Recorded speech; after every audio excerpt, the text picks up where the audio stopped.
me start off by saying aloha. Many of you likely know aloha as a greeting or farewell, but it can also mean love, compassion, and many other things. If you were to ask a bunch of different people in Hawaii what aloha means to them, you're likely to get a great variety of answers. Spirit of aloha, believe it or not, is actually considered state law, and law sounds like a pretty strict word, but it's not the type of law that you'll get in trouble if you break. It's mainly there to remind government officials while doing their job to do their job with deep care and respect for people just as their ancestors did. Aloha spirit is more of a lifestyle than a law. By applying this to our life, politicians and government officials can contribute to a better world filled with aloha. My name is Willow Hughes. I've lived on Oahu and the Big Island on and off since I was 10. I have plenty of family there, including my dad. I have plenty of experience in the professional world of Hawaii, working thousands of hours as a residential mover, as well as house painting and a little bit of landscaping. Today I'd like to talk to you about Hawaii, its history, economy, and my personal experience. First, we'll talk about some history regarding King Kamehameha. Then we'll look at some of the biggest parts of Hawaii's economy. Finally, we'll go through some popular destinations and give them a rating from my experience. And I'll also tell you about some hidden gems that most tourists don't know about. First off, let's start with some introductory history of Hawaii regarding King Kamehameha. According to the Smithsonian Magazine, quote, the Hawaiian Islands were first settled as early as 400 CE, ellipses. The first European to set foot in Hawaii was Captain James Cook in 1778, end quote. Although Cook was killed in an altercation with native Hawaiians later that year, it wasn't really that long before American colonizers got word of gorgeous lands in the middle of the Pacific and a booming sugar trade to take advantage of. In 1820, the first Christian missionaries arrived. Following them were Western traders and whalers bringing diseases that would wipe out a significant portion of the native population over the coming years. Aaron Blakemore of History.com reported, quote, the epidemic resulted in up to 175,000 deaths, cutting the island's pre-contact population in half, end quote. This period was between 1778 and 1860.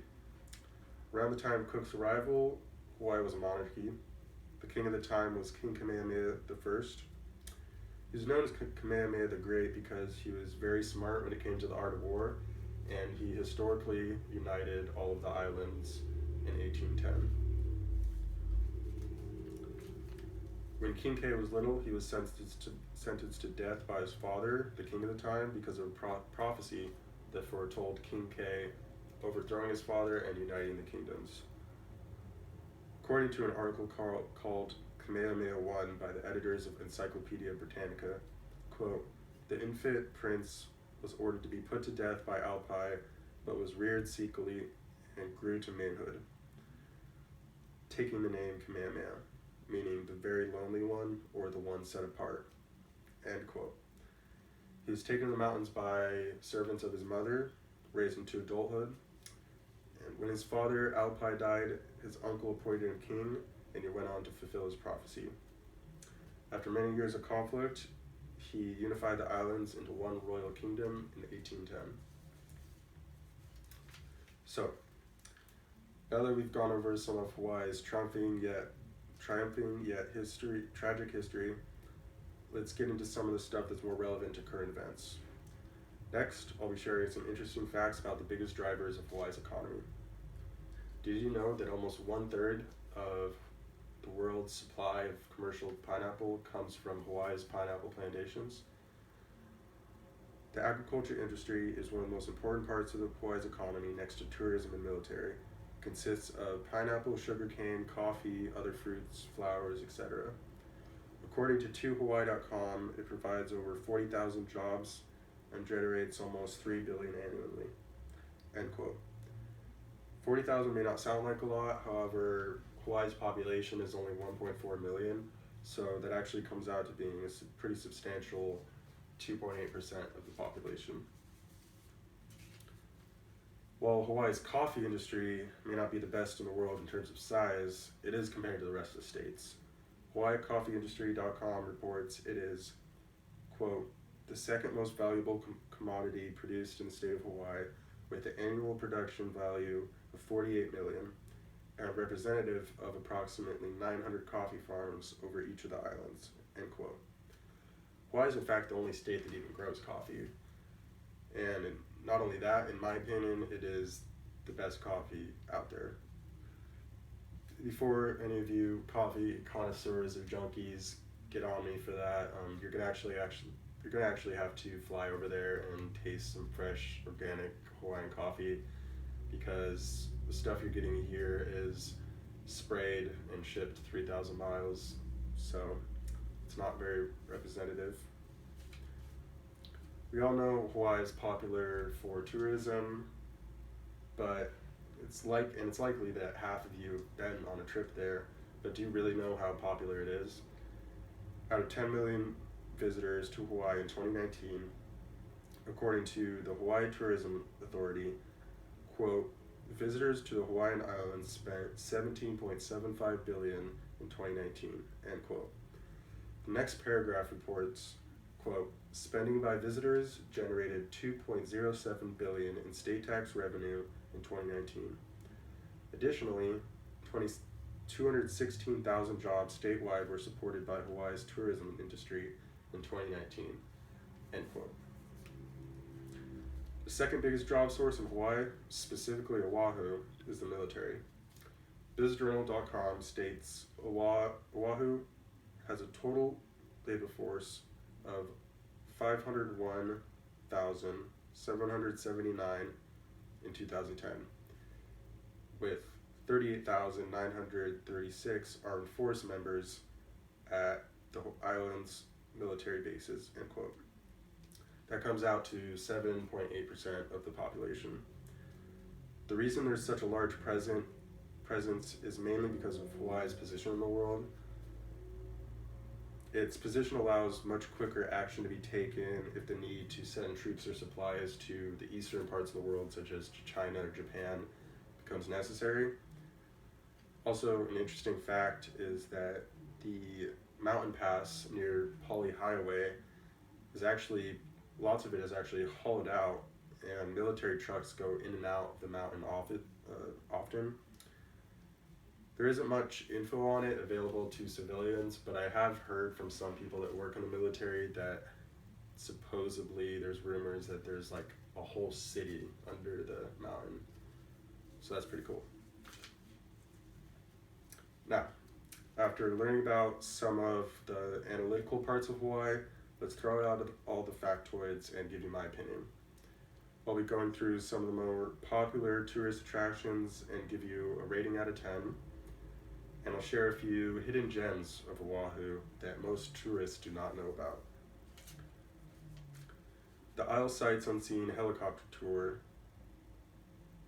In this tour, they go through Sacred Falls Canyon, and it's popular, one, because it's beautiful, and two, because some scenes from Jurassic Park were actually filmed in that canyon.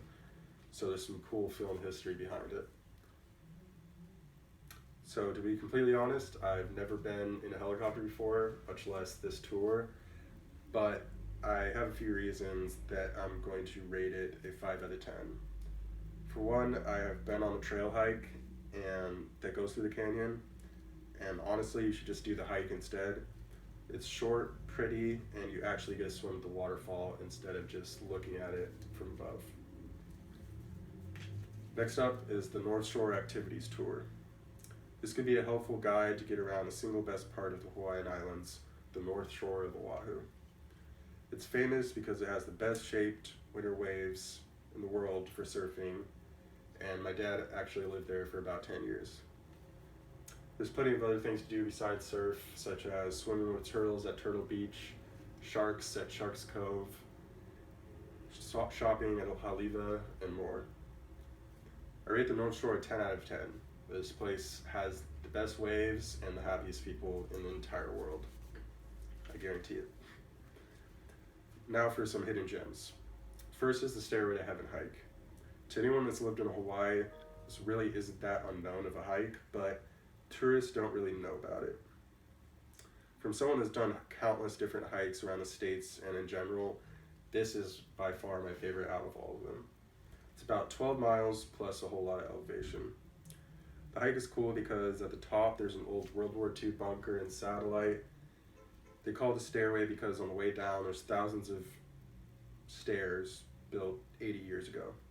The stairs are very steep and dangerous, but it's a cool piece of history, and once you get below the clouds you can get a pretty panoramic view of the rest of the island. Another cool spot is the skate park Kingdom, as I call it, in the middle of the woods near the North Shore. On most days you'll find about 60 people at any official skate park and about 3 people here. It's old, poorly built, but it's a beautiful skate park that is covered in vines, broken glass, graffiti, broken concrete, and rebar sticking out just about everywhere. It's pretty much impossible to skate unless you're on a really professional level because of all the obstacles, but I'm going to link a video of a skater I know skating it. It's a pretty cool video. In review, I started off by talking about some of the island's history. Secondly, I talked about some of the biggest parts of the economy. Finally, I talked about my experience with various locations. Each of the topics I discussed today were meant to inform you on some different aspects of Hawaii, so hopefully you learned something new. And be sure to check out the hidden North Shore Skate Park and the Stairway to Heaven hike if you're in Oahu in the future. With that, I conclude. Aloha.